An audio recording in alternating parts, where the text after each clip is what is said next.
Mary, for thou hast found favor with God. And behold, thou conceive in thy womb, and bring forth a son, and shalt call his name Jesus. He shall be great, and shall be called the Son of the Highest, and the Lord God shall give unto him the throne of his father David. And he shall reign over the house of Jacob forever, and for his kingdom there shall be no end.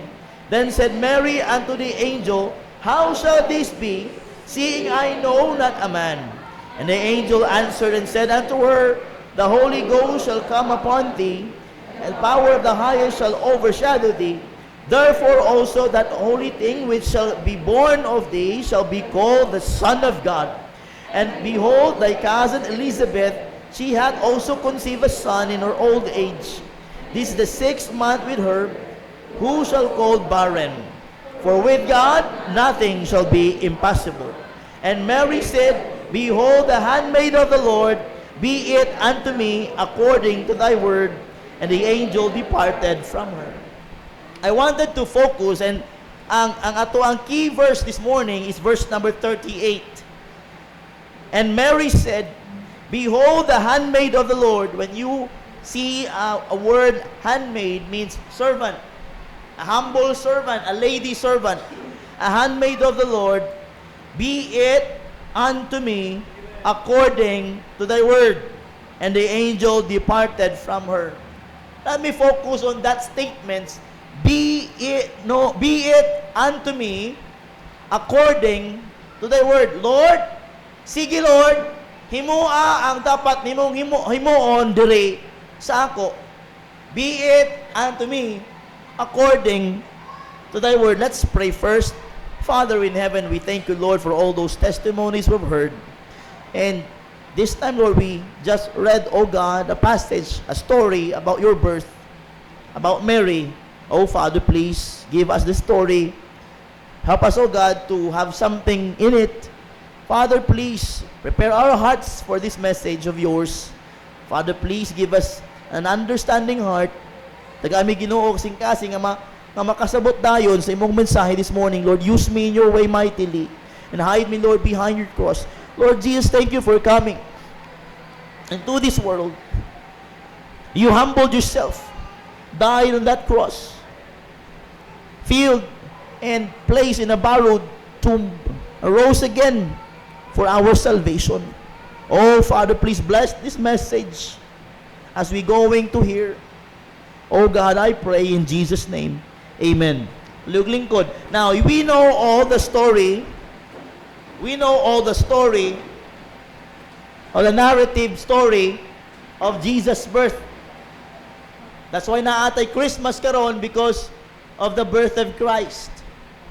Now, sa mga wala nagatuo og Christmas at December 25, it's a preference lang, it's not a doctrine. Amen? Ayaw idogmatic ang mga bagay-bagay, ayaw i-majority ang mga bagay-bagay nga dili man uyon ang tanan. It's not a doctrine, it's a preference. Either you believe or not. Still, the very truth is, Jesus was born in Bethlehem. Amen? Raised as a poor family, raised in a poor family, and Jesus grew in a poor family. Mo na pinakatinuod, either you believe it or not, ang Christmas, mga igsoon, and even sa December 25, kung sa tanaw is evilish or not, still it's a preference. And we don't have the time to argue about it. Kaya ang pinaka-focus on Christmas is the birth of the Lord Jesus Christ. Anong naay gifts? Naay ka ng mga worship like this, naay thanksgiving, because He is the reason for the season. Amen. Now, mga igsoon this morning, mag-ingon mi og Merry Christmas, Happy New Year, it's just a preference. We wanted to do it. But dili na ginaingon nga evilish na. Okay ba tana? It's a preference lang. Kung mag-Christmas ka celebration, okay. Kung dili man, okay. Basta sa atong kasing-kasing, we knew that the Lord came to save us from our sins. Mao na ang katuyuan sa Ginoo nga mianhi siya. Even the Bible did not talk about celebrating it, but as a Christian, ang pag-celebrate ani is just an initiative of a faithful. Now, we need to really thank God because He gave His only begotten Son to die for us and to save us from our sins. And that is Christmas.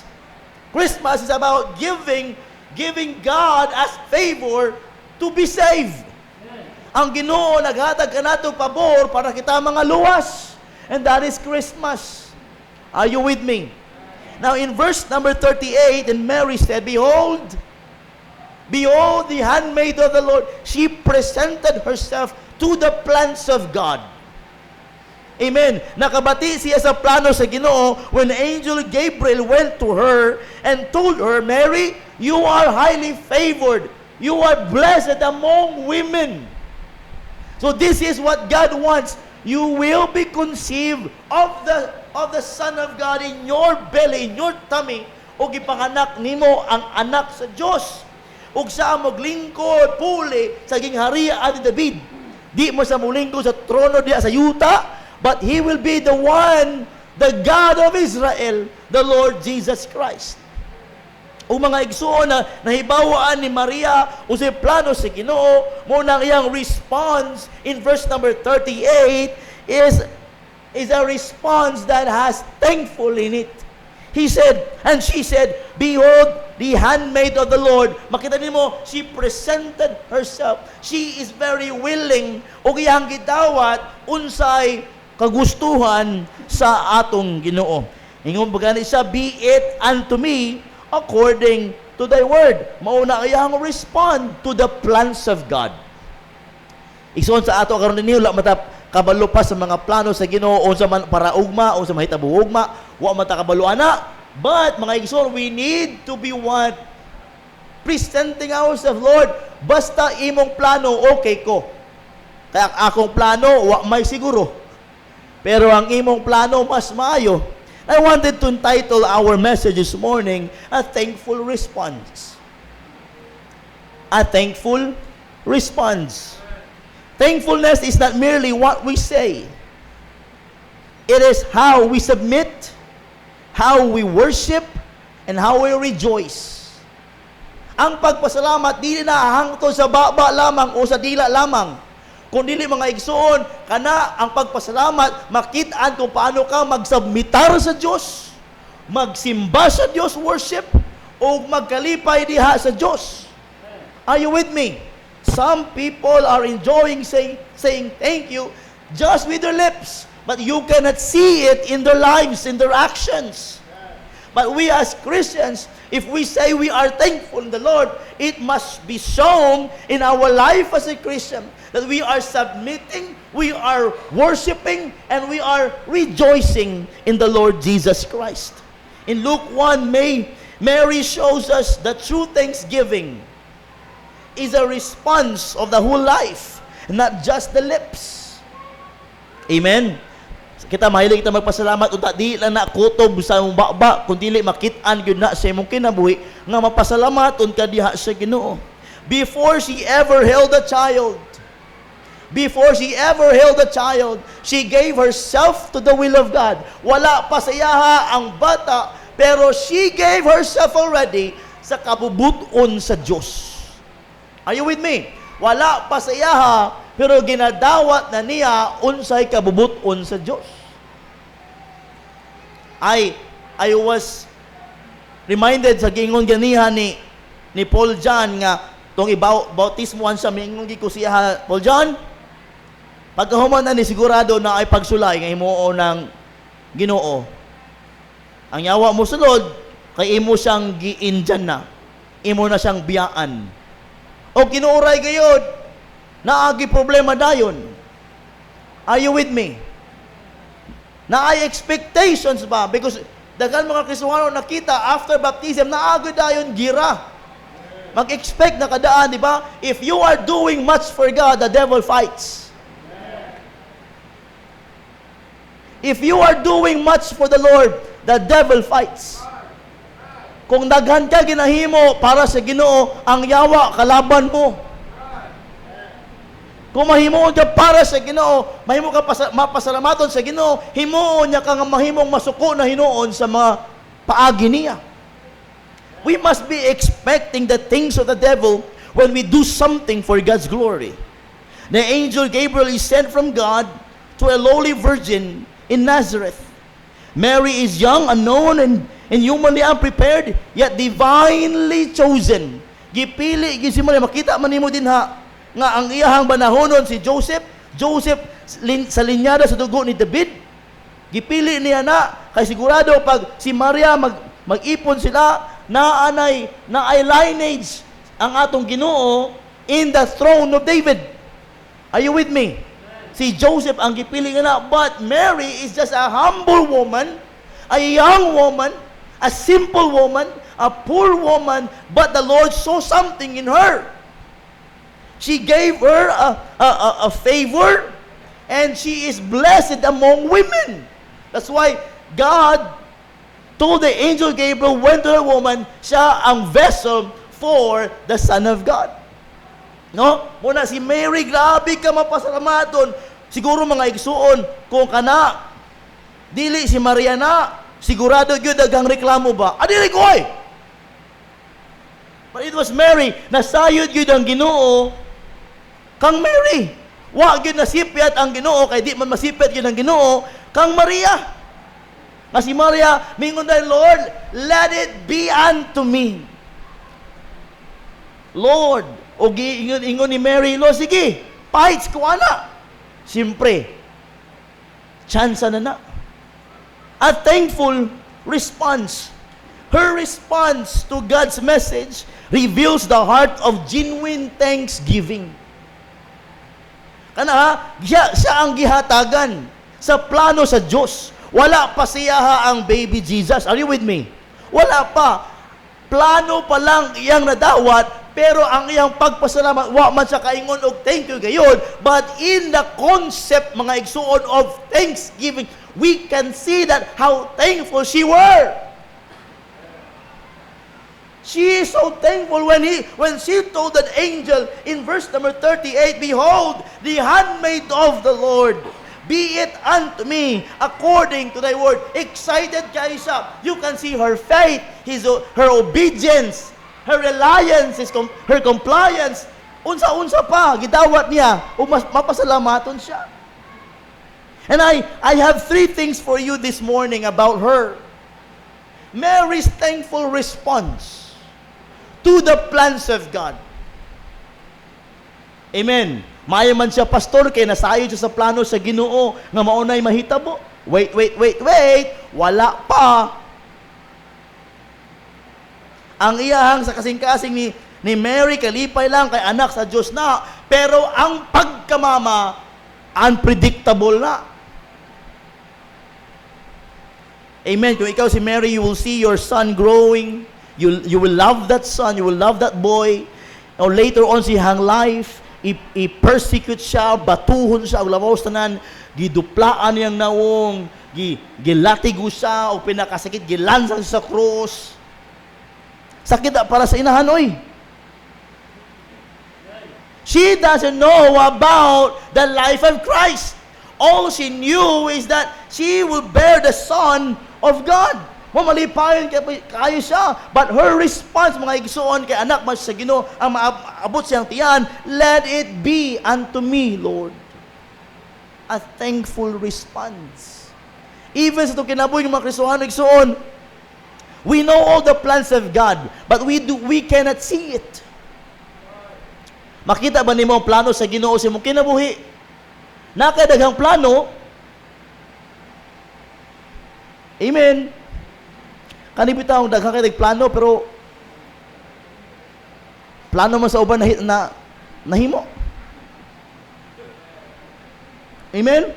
Wapo kay mo plano nga in the year 2025 I will stop this nonsense thing.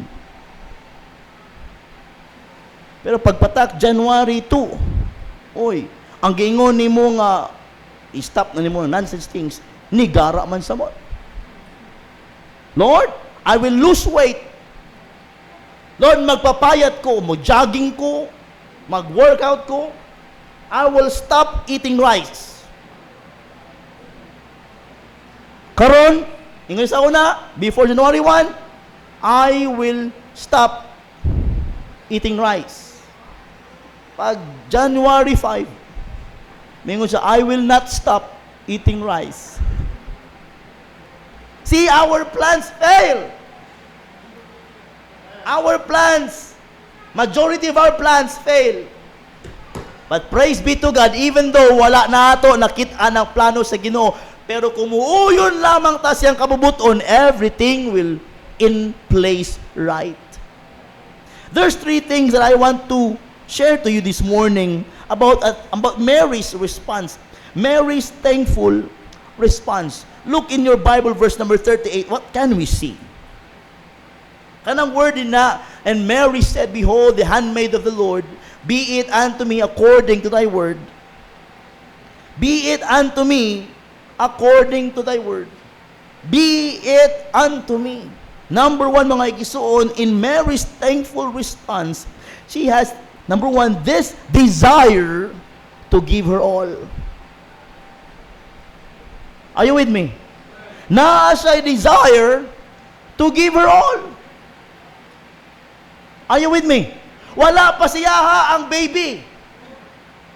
Wala pa siya ang naalang siya ang plano sa Ginoo that you will conceive in your tummy according to the Holy Spirit, and you will name that baby Jesus, for He will save His people from their sins. Mao pa lang iyang nadawatan nga plano, but mga igsoon, wa pa siyang plano. She wanted and she desired to give her all. Ingon niya, be it unto me according to thy word. Amen. Ingon ang Ginoo, panalanginan ta ka kung magpadayon ka sa pagpangalagad sa ako, plano pa lang na. Ingon ta, yes Lord, I will faithfully serve you. Pero ito nahibawan na ito nga grabe na kapait na ang magmalagad sa Ginoo, naunsa man. Naminaw ba mo? O nagmahay mo, naghatag mo kupiring? Naminaw ba ta? Ayaw sunda-sunda na mong sobre. Nahatag na mo, dinanay mo na. Amen. Are you with me? Are you with me? Mary's desire, Mary's thankful response sa mga plano sa Ginoo sa iyang life, una-una mga isot, she desired ayon to give her all. Lord, be it unto me. Oh Lord, be it unto me. Thankfulness begins when we stop resisting God's will. Thankfulness begins when we stop resisting God's will. Ang pagpasalamat nag-aumpisa na kung mag-undang na taong pag-say no sa Ginoo. And if Mary says no, she will never have a part in the life of the Savior. And that in that verse we could see 2 things. Desire to give her all. We could see number 1, her submission. We can see her submission. She calls herself the handmaid of the Lord. She accepts God's authority without argument. Wala na sa inyo, Lord, ayaw, oy. Ayaw, pangita, laglain, oy. Ayaw lang ko. She never argued to the plans of God, but she was submitted to the will of the Lord. She accept God's authority without argument. Dapat ingala po ta, let's accept God's will, not argue the plans of God. Thankful hearts bow, not bargain. Thankful hearts bow, not bargain. Napaka na akong dila, ay ang labi, nagdugo. Gutom na guro akong mangingipon. Now, we could see submission. Thankful hearts bow, not bargain. Kung na si Mary din ha, Lord, na ako'y kapitbahay nga mas gwapa pa sa ako, arangan man to, pwede man to, ayaw lang ko. Lord, sige, pwede mo na, pero Lord, pwede ba, tagaan mo ko og mansyon sa. Thankfulness thankful hearts bow, do not negotiate. Ang mapasalamaton nga ang mapasalamaton nga Kristohano diya sa Dios, wala na nagabargain o na negotiate, nagabow down, nagasubmit dayon na. Kung mapasalamaton ta nga Kristohano, hindi na ta kinahanglan nga mag-negotiate pa sa Ginoo. Lord, pwede ba ni exchange kung imo kung iyan imo una ko na, that is bargaining. No, when we have the will and the plans of God, mga igsoon, do not bargain, do not negotiate, but immediately bow down and obey the Lord. Romans 12:1, we know the verse, I beseech you therefore, brethren, by the mercies of God, that you present your bodies a living sacrifice, holy, acceptable unto God, which is your reasonable service. Igsoon, do you know the plans of God in your life? Young people, nakabalo ba ka sa plano sa Ginoo sa imong kinabuhi? Kabalo ka sa kabuto sa Ginoo sa imong kinabuhi? Do not bargain. Just bow. Just surrender. Have a desire to give your all to the Lord. Boys, listen to me. If God is calling you to become one of God's preachers, let the will of God be done. And if God is calling you to be somebody in this field, mga igsoon, bow down, submit, do not bargain. Amen. Daghan mga kinabuhi Kristohanon karon, ang kalibutan nag-offer of anything. O barter ta, your holiness to our wonderful plans. The world is bargaining many Christians today. Their kind of system of worship versus our holiness. Oh, igsoon, some Christians na holy na mga igsoon are bargaining their holiness in life just to have those kind of things in their life, mga igsoon. No, di na mao ang ginapangita sa Ginoo. God has given us His plans. We better bow, submit to His purpose, and do not bargain. Oh, mga igsoon, we give what we have here, mga igsoon, because we know we are thankful and we are not bargaining anything ilis sa pagpasalamat sa Ginoo. Desire to give her all. Una na ay makita submission. Ikadua, makita ng surrender. She yields her future. Okay ba ta? Reputation and comfort. Mga igsoon, sa kostumbre baya sa Hudiyo, si Jose o si Maria, engaged na sila ba? Ang kostumbre sa mga Hudiyo, kung mahibawaan, either the both of you nga mahibawaan nga may third party, before sa inyong kasal, ang kasal nila mag-last for 1 month. Wala mo pangasawa, Hudiyo. Kaya isa kabulang kasal. After 1 month pa ang honeymoon. Lugi. Kada adlaw, may party sa balay. Ang kosumbre sa mga Hudiyo, mga igsoon pauning, kung na ay third party silahang duha, mahibawaan nga guilty gyud, ibutang ang isa sa dakong nga wall, patindugon sa nga ug batuhon siya hangtod mamatay. Amen. Muna in Matthew chapter number 1, Luke chapter number 2, makita mga igsoon niya, when that angel went to Joseph, ang anghel nag-explain kang Joseph, o dayon si Joseph, wala niya gibiyaan si Mary, gikuha niya si Mary kay nakasabot si Joseph unsay plano sa Ginoo. Makaplagan na ito mga igsoon sa desire ni Mary to give her all. We could see submission and surrender. She trusts God without knowing all the details. Ikaduha, kay murag this the longest time nga mahumanta. Okay lang? Mahuman na bitong tuig. Maka-overtime man lang tagpi sa gamay. A thankful response, una, she desire to give her all. Igsoon, kaning imong gihatag dinha sa tumutubangan, a desire ba na to give our all? Maybe not. maybe all. But be sure it comes from your heart. Desire to give our all. Number 2, mga igsoon, a thankful response in verse number 46. Ambak tayo in verse number 46. And Mary said, my soul doth magnify the Lord. Ang akong kalag, magnify. What is the word magnify means? To make something great. Magnify means to make something great. To make somebody or something great. Ang iyahang kalag, magnify the Lord. Making the Lord great in her life. Number 2, di lang kay desire to give her all, but a desire to glorify the Lord. A desire to glorify the Lord. You can see her worship here. You can see the worship of Mary here. Thankfulness does not magnify the gift. It magnifies the giver.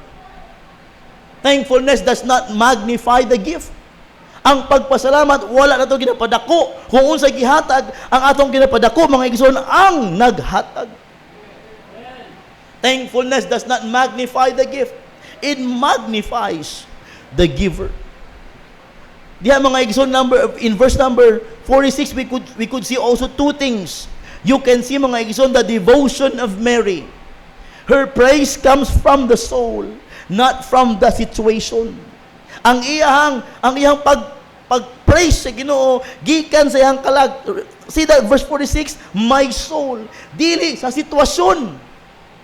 Amen. Amen. Paminaw. Wala ka na simba din hitungod kay mga gwapo o gwapa ang sulod aning simbahan na. Tinuod ba? Ni simba ka sa Ginoo dinhi nga church tungod kay maunay tawag sa Ginoo sa imong kalag. Dili kung kinsay naa diri. Basi mo boy, si simba lang mo diri kay na inyong crush. Makrush gyud mo kinabuhi sa ako. Just kidding. Di ba? Sometimes mga igsoon mali ang atong motibo. But Mary here mga igsoon wanted and having the desire to glorify God because mga igsoon ang nagadala ana is gikan gyud sa iyahang kalag. Her praise comes from the soul, not from the situation. God is made bigger than her fear. Ang Ginoo mas nilabaw siyang kinabuhi kaysa sa iyang kahadlok. Kinsa manggo dili babae nga dili mahadlok oy kala maburos pa lang. Amen. Akong asawa katulo ng mga anak. Katulo na gisian. Nahadlok gihapon. Kinsay buntis diha? Buntis si ma'am? How many months? 4 months? Oh, sabay-sabay. Nahadlok ba ka mga anak? Wala na? May pagka sa naol. Akong wife nahadlok ka na siya. Tusukan na po yung anak kataas ka dagom. Nya bayid-bayiro na po itong lagaraw. Kay gisian na po ng mga dagom nga mag sa baboy nga ano ko dugay na ko kabangon. Ingon siya ba? May pang-uban na ay 13-month pay. Tagaan sila silang bana og 13 month pay. Ikaw baby mo gihatag sa kuan 9 months. Nakauban hagets pa wala kilang. Aba nakadaot og 13 months pay. Akong asawa nakadaot og 9 months labor. But that's a blessing. Nahadlok ko mga si Macy sa mga anak ulit kay cesarean na po tulo na kabeses. Kasi gudi mahadlok ang mabuntis. Hadlok gid oy. But Mary do not kay nasayod sa kinsa ang naa siyahang tiyan. We could see her devotion and her faithfulness here.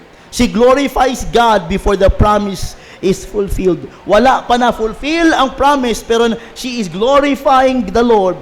Praise is offered in advance. Kung ikaw mga igsoon na luwas na, mag-praise sa Ginoo in advance. Di na ka malipay kung makadawat ka. Amen. Di ta malipay dapat ta ka nang wala pa nahatag, malipay ayo na ta. Amen. Kagahapon ingon ko, malipayon kay ko karon. Ngano pastor, makadawat ko ugma.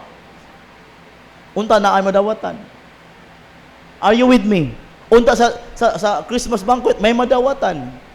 Kadi lang sige kita hatag, unta may muhatag pud. Wala gid mangimin oy. Amen. Mangarol siguro ko silang mga balay. Now, desire to glorify the Lord. A thankful response, di lang mga igsuon. Number one, desire to give our all, but also a desire to glorify the Lord. Thankful ba ka?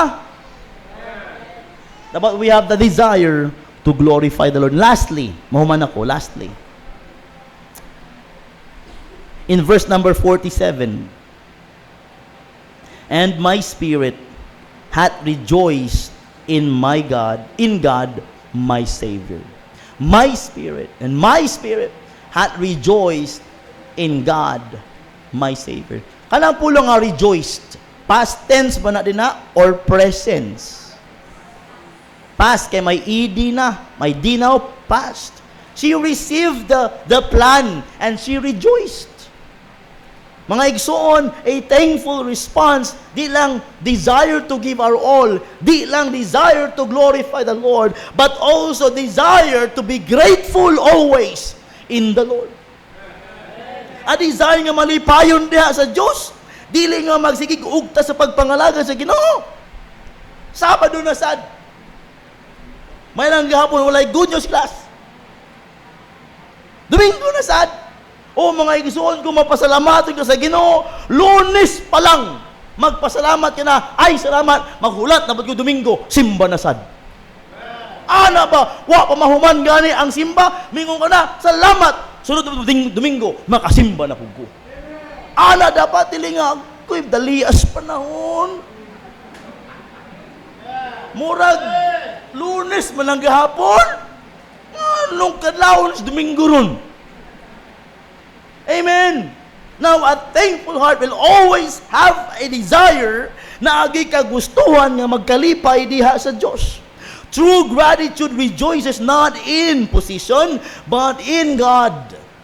Ang tinuod nga pagpasalamat mga igsoon na dinha dili sa posisyon nga dapat ka malipay, kundi mga igsoon diha sa Diyos.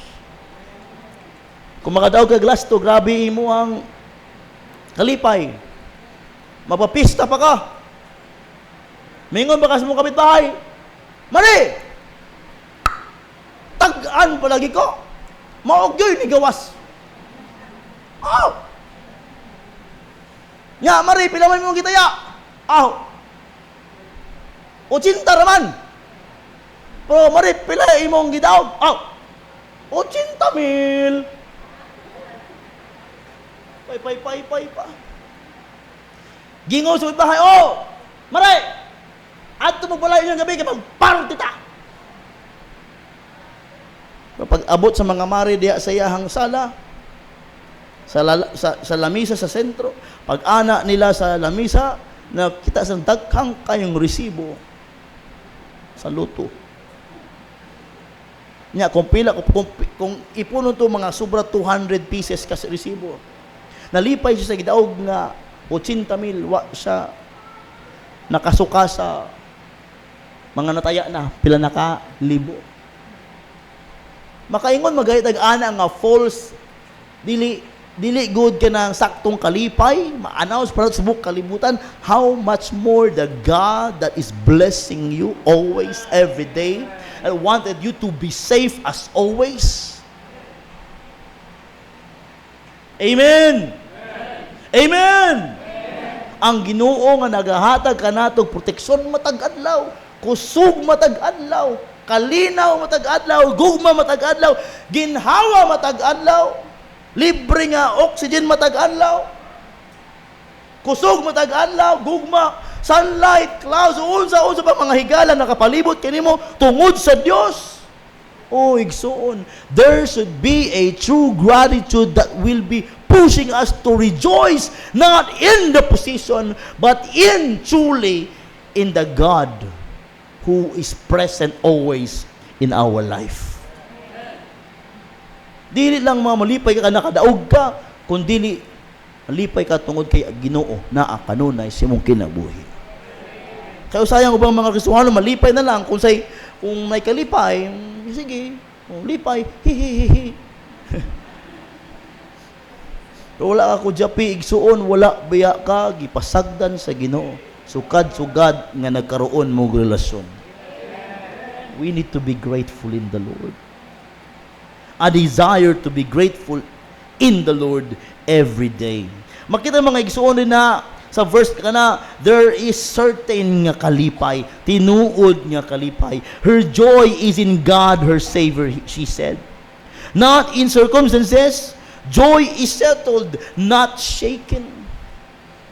Ang tinuod nga kalipay, settled na, kabalo ka nga malipay ka diha, dili shaken nga murag bingo, bunuton mo na lang, malipay ka, o sa litrang 8. Duha ka agtang nagsumpay. Ito niagi ato mo sa patay, naghulat pa mi, nga mahuman nilang bingo. Dahil lang, pastor, kailan pa mi nahuman, duha na lang ka. Anak pa mi taon dito. Nami interoy. Sabi lang ka, bingo! Bingo! Anak sila naglipay kayo silo. Kita, magwali ito sa patayan eh. Now listen very carefully. There's real joy found in serving Jesus. Tinuod nga kalipay na adiha sa atong Ginoo.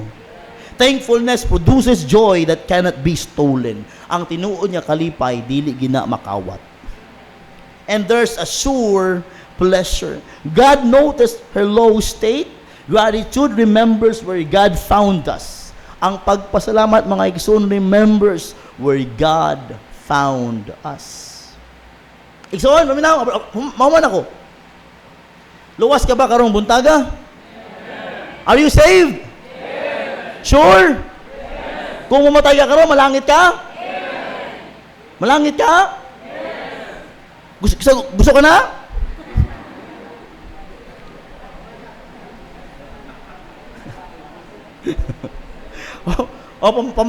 Pamati. Katong time nga nagdawat ka sa Ginoo, dumdum mo ba? Bautak ba nyo karisaw? Katong adlaw nga nagdawat ka sa Ginoo, dumdum mo ba? Din ka sa to. Asa ka ato. Unsa imong gihimo before ato? I remember the day how the Lord found me. I was playing basketball because in my dreams I wanted to be a professional basketball player. But my height,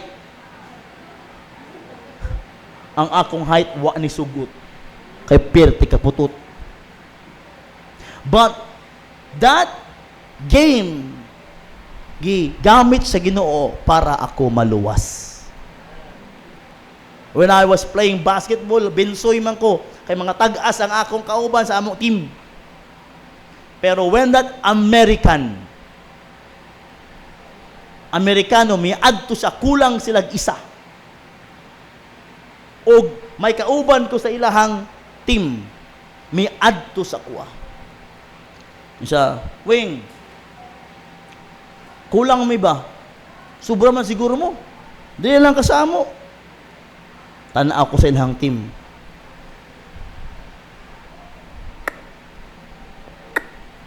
Di ko ka-champion na ani nga. Mas putot man sa kuha ni. Pero mga igsoon, pag tanaw na ko silahang bench, silahang asa yung mga gamit nila ba? Uy, juice. Bugnaw kay juice. Pag-ana ko sa mo, uy, ice water. Amot-amot pa. Pag-tanaw ko, uy, may bag. Uniform? Uy, wala pa kadula, may uniform na. Lingi ko siya. Kinsa na, amo ang coach. Coach, Amerikano. Hey, Joe, arayin ko.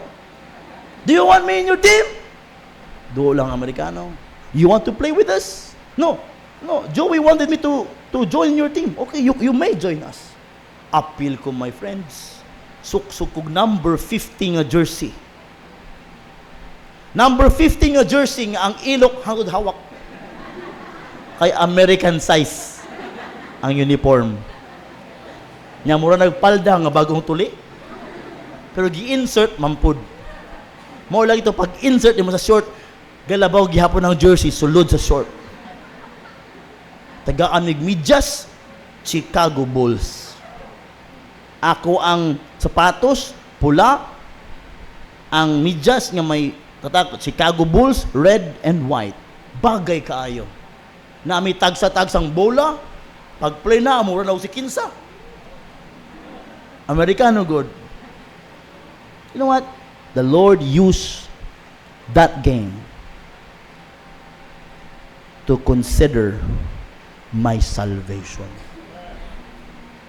After that game, Domingo naman, after 2 days, ang anak sa pastor nga Amerikano, si John, ingon siya, Louie, do you want to play ball?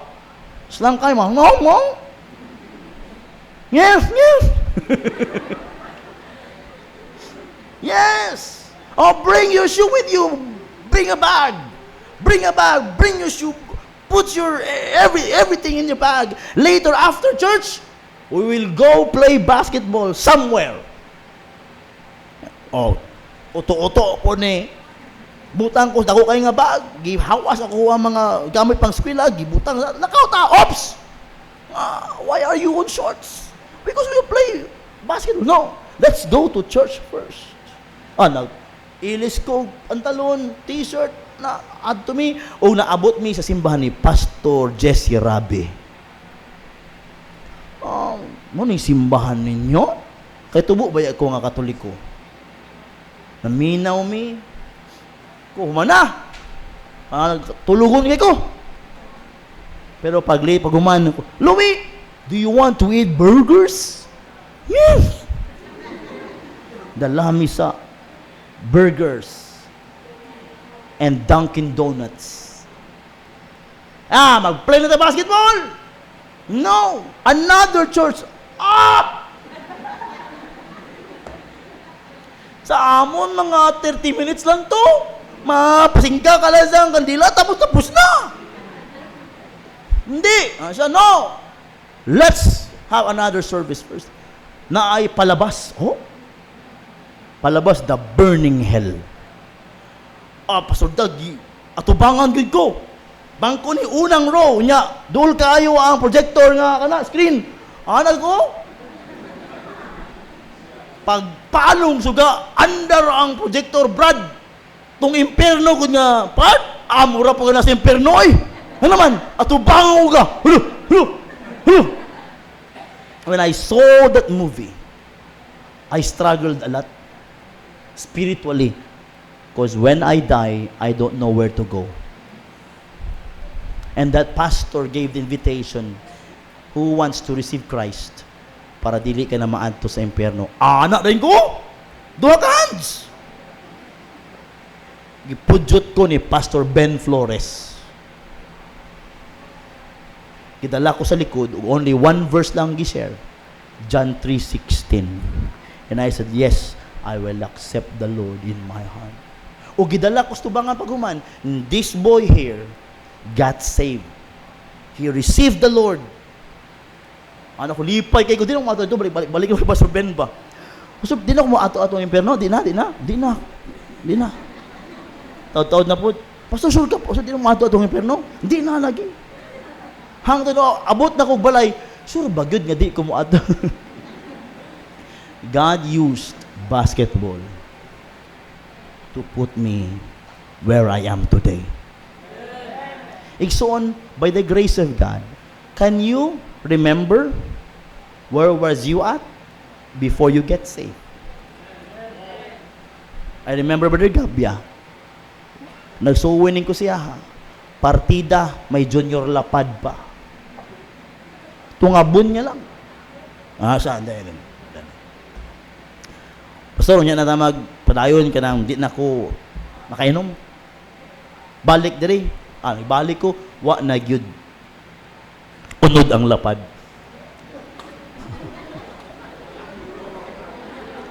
Pag-abot na ko, wa na gyud unod, kinaubos naman po niya. Anyway, God used ang pagkaulaw sa pagkainom nun. God used that vice to put him where he was now. Do you remember where's that time? I remember Brad Alex naghatag kog truck sa iyang tindahan. I remember mga 5th time na to. Maldito kayo. Tadya. But praise the Lord. Wala man ako nakuha ang papa. Ako man nauna ang anak. Edward came. Later on, mas isog man ang anak. Ang anak may kuha sa papa, may dala sa simbahan. Remember that time, Brad? Because of that time, where you are today. Oh, mga isin, every one of us has a story to tell. Everybody of us has a story to tell where we are the moment God is saving us. Everyone can tell a story. But let me ask you this. It should humble you. It should humble us. Because you know what? Gigamit sa Ginoong pinakawalay pulos yung mga bagay-bagay aron ihatag lang sa imo ang pinaka-importanteng dapat nimo maangkon, ang kinabuhing walay katapusan. Igsuon, kana pa lang dapat maghatag ka nato og response nga mapasalamaton. Asa kahata kung wa ta giluwas sa Ginoo. Remember, Mary, kung wala nimo gidawat ang plano sa Ginoo, where will you be at? Church, a thankful response.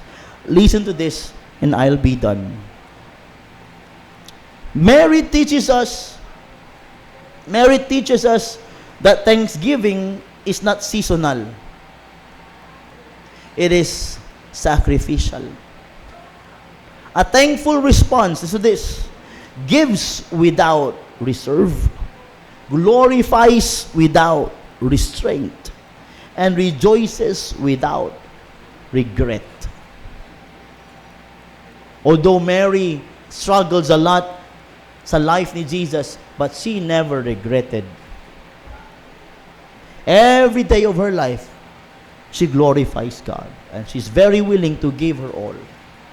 May we say with Mary, be it unto me according to thy word.